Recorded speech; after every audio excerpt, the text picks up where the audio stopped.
Hello दोस्तों, स्वागत है आप सभी का आपका अपना चैनल फिजिक्स माइंड 23 में। तो दोस्तों, आज का ये जो हमारा वीडियो है ये टॉप 10 इम्पोर्टेंट ऑब्जेक्टिव पर डिस्कशन होने वाले हैं।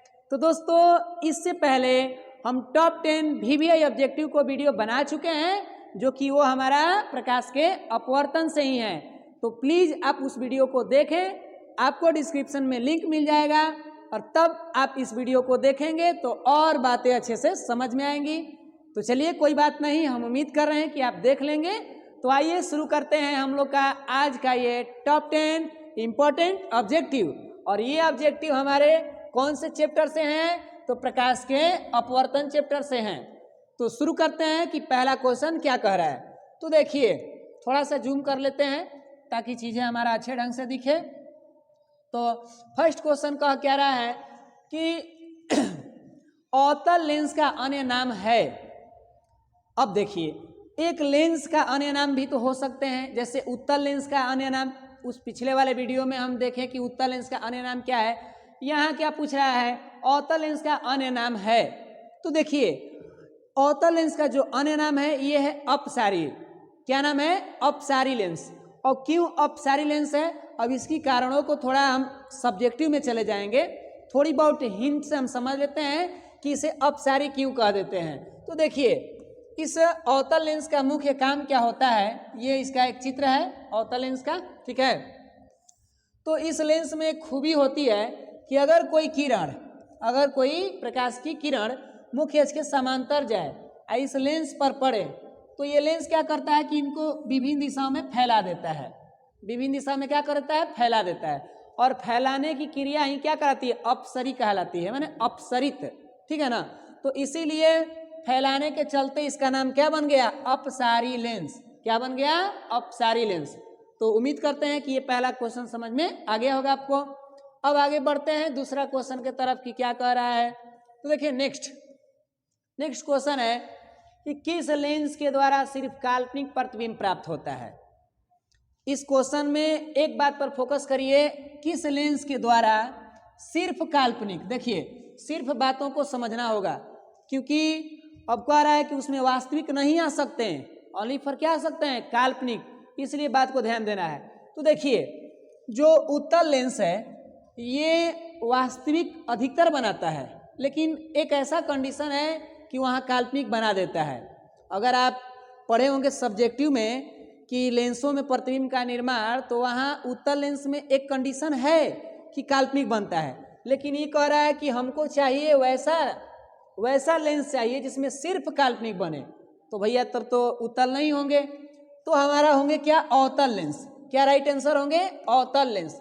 अवतल लेंस में क्या होता है कि ओनली फॉर वस्तु कहीं भी रखी जाए उसे कोई फर्क नहीं पड़ता, ये काल्पनिक प्रतिबिंब ही बनाता है। इसीलिए हमारा इस प्रश्न का राइट आंसर बी होगा। तो बात क्लियर है। अब आगे बढ़ते हैं कि अगला हमारा क्वेश्चन क्या कह रहा है। Question number 3। हाँ देखिए, क्वेश्चन क्या कह रहा है, काल्पनिक प्रतिबिंब की प्रकृति होती है। ये देखिए, हम लोग जानते हैं प्रतिबिंब दो प्रकार के, एक वास्तविक और एक काल्पनिक। लेकिन हमारा क्या पूछ रहा है? काल्पनिक प्रतिबिंब। कौन प्रतिबिंब? काल्पनिक प्रतिबिंब की प्रकृति होती है। ऑप्शन क्या कह रहा है? सीधा, उल्टा, दोनों, कोई नहीं।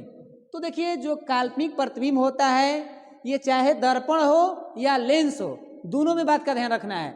चाहे दर्पण हो या लेंस हो, हमें कोई फर्क पड़ने वाला नहीं है। काल्पनिक प्रतिबिंब की जो प्रकृति होती है वो सीधा होता है। क्या होता है? काल्पनिक प्रतिबिंब की प्रकृति सीधा होता है और ये कोई मैटर नहीं करता भाई साहब कि वो लेंस है या दर्पण है। तो यहाँ देख रहे हैं ना क्या लिखा है? काल्पनिक प्रतिबिंब। लेंस या दर्पण जैसे बात का जिक्र नहीं किया है, तो हमें टेंशन लेने की जरूरत नहीं है ना। अब नेक्स्ट क्वेश्चन की तरफ बढ़ते हैं। क्या कह रहा है नेक्स्ट क्वेश्चन हमारा? तो देखिए, एक उत्तल लेंस की क्षमता 1D माने एक डायऑप्टर है। पिछला वीडियो में बताया है कि ये लेंस की क्षमता का मात्रक होता है ना। तो उस लेंस की फोकस दूरी है, यानी क्षमता दे चुका है लेंस की, और क्या पूछ रहा है? फोकस दूरी। तो इस बात को थोड़ा सा हम समझ लेते हैं कि P बराबर फॉर्मूला क्या होता है? 1/f। P बराबर क्या होता है 1/f, और P हमारी लेंस की क्षमता है, ये तो आप जानते होंगे, और F लेंस की फोकस दूरी। तो यहाँ जो F होता है वो मीटर में होता है, क्या में होता है मीटर में, लेकिन हमारा पूछ रहा है लेंस की फोकस दूरी है, ऑप्शन में क्या लिखा है सेंटीमीटर, और हमारा इस फॉर्मूला में F क्या होता है मीटर में। तो इसको हम सेंटीमीटर में कन्वर्ट करने के लिए 100 से क्या कर लेते हैं गुणा कर लेते हैं, और अब जाके हमारा ये मीटर हट जाता है और ये क्या रह जाता है सेंटीमीटर में ना। तो आइए इसी फार्मूला का प्रयोग करके हम आंसर देखते हैं क्या होगा। तो एक उत्तल लेंस की क्षमता मैंने P का मान दिया है, किसका मान दिया है P का, तो P के जगह पे 1 रख देते हैं हम, और बराबर ये 1 से 100 से गुणा होंगे तो क्या हो जाएंगे 100 बटा में F हो जाएंगे, और F जब आ जाएगा इधर तो भाई 1 से F से गुणा करेंगे तो ओनली पर क्या हो जाएगा F, और F बराबर क्या हो जाएंगे 100 क्या सेंटीमीटर, F बराबर क्या हो जाएंगे 100 सेंटीमीटर। लेकिन ऑप्शन कंफ्यूजन कर दे रहा है, क्या कर दे रहा है 100 प्लस में और 100 माइनस में। हमारा आंसर तो आया है भाई, लेकिन कैसे हम जानेंगे। तो देखिए एक बात का ख्याल रखिए कि उत्तल लेंस की जो क्षमता होती है वो धनात्मक होती है, उत्तल लेंस की क्षमता क्या होती है धनात्मक होती है, इसीलिए हमारा प्लस 100 सेंटीमीटर यानी कि आंसर राइट होगा, सी आंसर होगा। तो फोकस दूरी कितना होगा भाई 100 सेंटीमीटर होगा। बात क्लियर है, उम्मीद कर रहे हैं कि बातें समझते हुए चलिएगा, ये नहीं कि बस देख लिए सर हो गया, ऐसे समझें कि बाद में भी हमें काम है, और खासकर इसे उतार लें कॉपी पर तो बहुत महत्वपूर्ण बातें हो जाएंगी। और लिखा भी है इम्पोर्टेंट ऑब्जेक्टिव लिखा है ना, इसीलिए बस खाली से वीडियो भगा भगा के देखने से कोई फायदे नहीं है ना, बाकी क्योंकि आप ऊर्जा लगा रहे हैं टाइम लगा रहे हैं भाई तो देखना जरूरी है अच्छे से। तो आइए नेक्स्ट क्वेश्चन की तरफ बढ़ते हैं, क्वेश्चन नंबर 5। और क्वेश्चन नंबर 5 क्या कह रहा है जरा समझा जाए। एक उत्तल लेंस की बनावट कैसी होती है। अब तो ये उत्तल लेंस की बनावट पूछ रहा है, और उत्तल लेंस की परिभाषा में क्या होता है जो किनारे पर पतला हो और बीच में मोटा हो तो वही हमारा क्या होता है उत्तल लेंस। और देखिए उत्तल लेंस का ये चित्र है, और इसी चित्र से बात हमारा क्लियर हो जाएगा, क्योंकि एक चित्र 100 बातों की ब्याह करता है, मतलब 100 बातों को बता सकता है। तो ये क्या दिख रहा है आपको, इसकी बनावट लग रहा है कि बीच में मोटा है, ये मोटा है और ये थोड़ा क्या है पतला है, बीच में इसका पार्ट जो है क्या है मोटा, मोटा माने कोई आदमी मोटा नहीं, ये लेंस मोटा है, और ये क्या है पतला है।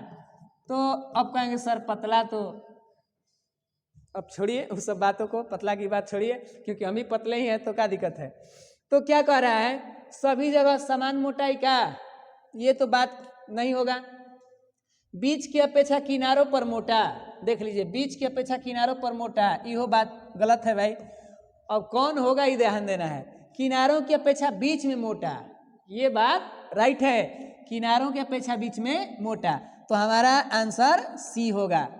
एक लेंस की बनावट उत्तल लेंस की कैसी होती है, तो किनारों की अपेक्षा बीच में मोटा होती है। बात क्लियर है, हम उम्मीद कर रहे हैं कि आप समझते होंगे भाई, ये ना कि बस खाली देखते रहे हैं कि सर जी क्या कह रहे हैं। देखिए नेक्स्ट क्वेश्चन 6 क्वेश्चन क्या कह रहा है, किसी लेंस द्वारा उत्पन्न आवर्धन का ऐसा ही मात्रक क्या होता है। अब कंफ्यूजन के लिए देखिए क्या लिखा है, मी सेमी मी मात्रकहीन, यानी मीटर सेंटीमीटर मिलीमीटर मात्रकहीन। अब बताइए कि चाहे वो आवर्धन लेंस में हो या आवर्धन दर्पण में हो, ये कोई फर्क नहीं पड़ता, ये आवर्धन भाई साहब का मात्रक होता ही नहीं है, आवर्धन भाई साहब का मात्रक नहीं होता है। अब कहेंगे सर क्यों नहीं होता, तो क्योंकि ये एक ही जैसे राशियों के क्या होते हैं अनुपात के बराबर होते हैं। कैसे, हम जानते हैं भाई आवर्धन का मतलब प्रतिबिंब की ऊंचाई बटा में वस्तु की ऊंचाई। तो देखिए ऊपर भी बोल रहे हैं तो ऊंचाई बोल रहे हैं क्या, नीचे भी बोल रहे हैं तो ऊंचाई। अब बताइए कि ऊंचाई ऊंचाई कट जाएगा तो एक आ जाएगा, एक का मतलब कोई मात्रक नहीं, यानी ऊपर भी राशि वही नीचे भी राशि वही, तो एक जैसी राशियों का अनुपात है, इसीलिए आवर्धन का कोई मात्रक नहीं होता, यानी ये मात्रक विहीन है, मात्रक हीन है। इस तरीका से आंसर हमारा डी होगा। ठीक है, तो नेक्स्ट क्वेश्चन की तरफ बढ़ते हैं। नेक्स्ट यानी 7 क्वेश्चन क्या कह रहा है, तो देखिए दो पारदर्शी वक्र पृष्ठों से घिरे ठोस माध्यम को क्या कहते हैं? क्वेश्चन पुनः पढ़ते हैं। दो पारदर्शी वक्र पृष्ठों से घिरे ठोस माध्यम को क्या कहते हैं? अब आप जानते हैं कि पारदर्शी से घिरा है तो दर्पण तो पेंट होता है एक भाग, लेकिन लेंस में कोई पेंट नहीं होता। लेंस अपने आप में पारदर्शी होता है। तो जैसे ही पारदर्शी वर्ड आ गए और दो गो सतह आ गए तब तो नो टेंशन, हो जाएंगे लेंस। लेकिन वक्र पृष्ठों से घिरे हुए लेंस कहाँ है देखते हैं। तो इसमें लेंस गोलीय दर्पण ये तो नहीं हुआ क्योंकि इसका एक भाग पेंट होता है। त्रिज्या इसका तो कोई मतलब ही नहीं है, तो हो गए गोलीय लेंस। हमारा राइट आंसर क्या होगा? सी। कौन लेंस? गोलीय लेंस। और गोलीय लेंस कितने प्रकार के? तो दो प्रकार के होते हैं। कौन कौन भाई? तो वही उत्तल और अवतल। उत्तल और अवतल लेंस। क्लियर है बातें? बिल्कुल, हमें उम्मीद है कि बातें समझ में आ रही होगी ना। अब आगे बढ़ते हैं कि क्या कह रहा है क्वेश्चन। 8वां क्वेश्चन, थोड़ा सा इसको छोटा कर लेते हैं। हाँ, अब देखिए कह रहा है कि उत्तल लेंस की प्रकाशीय केंद्र और मुख्य फोकस के बीच रखी वस्तु का प्रतिबिंब होती है। अभी इसके पीछे बताए थे कि उत्तल लेंस में जितने भी प्रतिबिंब बनते हैं वो वास्तविक क्या बनते हैं? वास्तविक और उल्टा। लेकिन एक कंडीशन ऐसा है जिसमें काल्पनिक और सीधा बनता है, और वो कंडीशन यही क्वेश्चन में पूछ दिया है। क्या पूछ दिया है? प्रकाशीय केंद्र और मुख्य फोकस, यानी O और F, O और F के बीच अगर रख दें तो क्या होगा? तो जैसे ही ये कंडीशन आ जाता है तो ये सबसे हट के आंसर होगा इसका। और आंसर क्या होगा भाई? आभासी उल्टा तो होगा नहीं, तो आंसर होगा आभासी एवं सीधा। ये एक ही शर्तें हैं। बाकी उत्तल लेंस के जितने भी शर्त हैं वो सब के सब क्या होते हैं? तो वास्तविक और उल्टा होते हैं। वास्तविक और क्या होते हैं? उल्टा होते हैं। तो कब उत्तल लेंस में वस्तु का इमेज काल्पनिक और सीधा बनेगा भाई? तो जब O और F के बीच रखी जाएगी वस्तु तब बनेगा। ये एक अपवाद है इसका ना, उत्तल लेंस का। इस बात को ध्यान में रखिएगा। तो हमारा राइट आंसर बी होगा। बात क्लियर है? अब आगे बढ़ते हैं। नेक्स्ट क्वेश्चन क्या कह रहा है कि लेंस के प्रकाशीय केंद्र से गुजरने वाली प्रकाश किरणें अपवर्तन के बाद डॉट डॉट क्या होती है? ये कैसा क्वेश्चन है? लेंस के प्रकाशीय केंद्र से गुजरने वाली। अब लेंस में कौन लेंस? मेरे पास तो उत्तल लेंस भी है, अवतल लेंस भी है, तो हम किसी एक को लेकर चलेंगे क्योंकि इसमें कह नहीं रहा है उत्तल चाहे अवतल। बस इसका मेन मकसद क्या कहना है? प्रकाशिक केंद्र, माने ऑप्टिकल सेंटर से बात कह रहा है। ठीक है, तो आइए हम देखते हैं कि क्या हो रहा है। तो ये हमारे उत्तल लेंस है और इसका मुख्य अक्ष है। क्या है? मुख्य अक्ष। और यहाँ पर क्या होते हैं? प्रकाशिक केंद्र। तो कह क्या रहा है कि लेंस के प्रकाशिक केंद्र से गुजरने वाली, मतलब अब एक ऐसी किरण दीजिए कि वो प्रकाशिक केंद्र से ही जाए। जैसे मान लीजिए कि कहने का अर्थ क्या है? कलर क्या ले लें? चलिए एक रेड कलर लेते हैं। कह रहे कि किरण इधर ना जाए, किरण इधर से भी ना जाए, किरण मुख्य रूप से कहाँ जाए? तो इसके सेंटर के दिशा में, प्रकाशिक केंद्र की दिशा में जाए। तो भैया प्रकाशिक केंद्र जो होते हैं ना, ये O पर एक 90 डिग्री के एंगल पे आते हैं। क डिग्री के एंगल पे आते हैं? 90 डिग्री। आप दर्पण में भी पढ़े होंगे, दर्पण में भी बता रहे हैं कि ऐसे पढ़े होंगे कि अगर कोई दर्पण था ऐसे समतल दर्पण, और इसके ऊपर अगर कोई किरण आती थी 90 डिग्री के एंगल पे, तो पुनः क्या करती थी? 90 डिग्री पर ही चली जाती थी, मुड़ती नहीं थी। इसका मतलब कि लेंस में भी अगर इसी के डायरेक्शन में आए, O के ही डायरेक्शन में आए, तो वो कहीं भी विचलन नहीं होगा, सीधी रेखा में निकल के चला जाएगा। इस बात को मतलब कि इस ऑप्शन से समझते हैं क्या कह रहा है, तब बता रहे हैं ना। कह रहा है विचलन के साथ निर्गत होगी, मतलब कुछ मुड़ते हुए निकलेगी। विचलन माने कोई मुड़ना। थोड़ा सा कलर चेंज करते हैं। विचलन का मतलब क्या? मुड़ना। तो भाई इसमें O के सेंटर से जा रही है तो कोई मुड़ती नहीं है, ये तो आंसर होगा नहीं मेरा। 7 रंगों में विभक्त, ये कहाँ से? 7 रंग में कहाँ से विभक्त होगी? अभी तो ये प्रिज्म थोड़े है भाई, प्रिज्म रहेगा तब न बटेगी। ये भी आंसर मेरा राइट नहीं लग रहा है। नेक्स्ट आगे देखते हैं कि क्या कह रहा है ऑप्शन। तो अगला देखिए कह रहा है कि बिना विचलन के निर्गत होती है। यही हमारा राइट आंसर होगा। कैसे भैया? क्योंकि ये लेंस के ओ पर 90 डिग्री पड़ती है, कड़ी पड़ती है 90 डिग्री, तो ये कोई रिफ्लेक्ट नहीं होती, बिना विचलित हुए निकल जाती है। तो बात हम उम्मीद कर रहे हैं कि आपको समझ में आया होगा। चाहे ये अवतल ही क्यों ना हो, अवतल से भी क्या होगी, सीधी ही जाएगी। यहाँ पर ओ रहता है ना, तो अवतल हो या उत्तल हो कोई फर्क नहीं पड़ता है। तो आज के बाद अगर कोई किरण ओ के ही डायरेक्शन में जाए तो उसका कोई विचलन नहीं होगा, बिना विचलन के निर्गत हो जाएगी। सही आंसर सी होगा। बात क्लियर है? अब चलते हैं अंत भला तो सब भला। और अंत भला तो सब भला में क्या है भाई, थोड़ा सा जूम करते हैं, देखिए क्या लिखा है। कह रहे कि जब प्रकाश की किरणें हवा से कांच में प्रवेश करती है तो मुड़ जाती है। ये क्या भैया? जब प्रकाश की किरणें हवा से कांच में प्रवेश करती है तो मुड़ जाती है। अब इसका मतलब क्या होता है जरा समझिए। ये हमारा एक सतह होता है, अपवर्तक सतह, और इसके नीचे मान लीजिए कि कांच है। ये सपोज ऐसे सोचिए ना कि कांच है, ये कांच की सिल्ली है, और ये इधर हवा है, और इसको कांच लिख सकते हैं। कह रहा है कि प्रकाश की किरण कहाँ जा रही है? हवा से कांच में, हवा से कांच में जा रही है। तो देखिए, ये प्रकाश की किरण हवा से जब कांच में जाती है ना, तो इसका कार्य क्या होता है कि अभिलंब की ओर मुड़ जाती है। क्या हो जाती है? मुड़ जाती है। इसमें होता क्या है कि ये हवा जो होता है एक प्रकार से विरल माध्यम है। कौन माध्यम है? विरल माध्यम। और ये क्या होता है? सघन माध्यम। तो जब भी प्रकाश की किरणें विरल से सघन में जाती है तो अभिलंब की ओर क्या कर जाती है? मुड़ जाती है। अभिलंब की ओर ये मुड़ जाती है, हल्का सा मुड़ जाएगी। बात क्लियर है? जब भी प्रकाश की किरणें विरल से कहाँ जाएगी? सघन में, तो वो क्या हो जाएगी? अभिलंब से मुड़ जाएगी।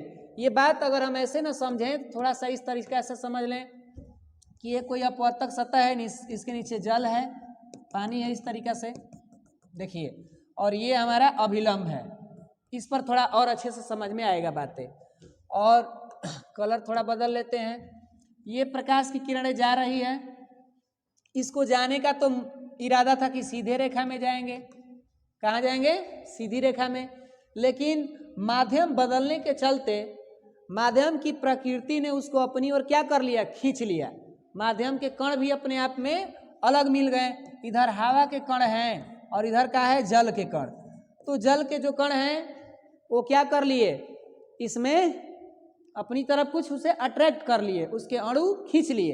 तो खींच लिए तो ये हल्का सा इधर आ गया, यानी कि अभिलंब ये है, नॉर्मल है। तो देखिए इधर की ओर मुड़ रही है कि नहीं मुड़ रही है? इसका मेन डायरेक्शन जाना था उधर के तरफ। तो हमारा राइट आंसर क्या होगा? अभिलंब के निकट, अभिलंब के निकट, यानी बी आंसर होगा। बात क्लियर है? बात समझ में आ रही है? तो हम उम्मीद कर रहे हैं कि ये टॉप 10 हमारा क्या हो चुका? समाप्त हो गया। तो बस आज के लिए इतना ही। मिलते हैं अगले वीडियो में। तब तक के लिए आप मस्त रहिए, स्वस्थ रहिए।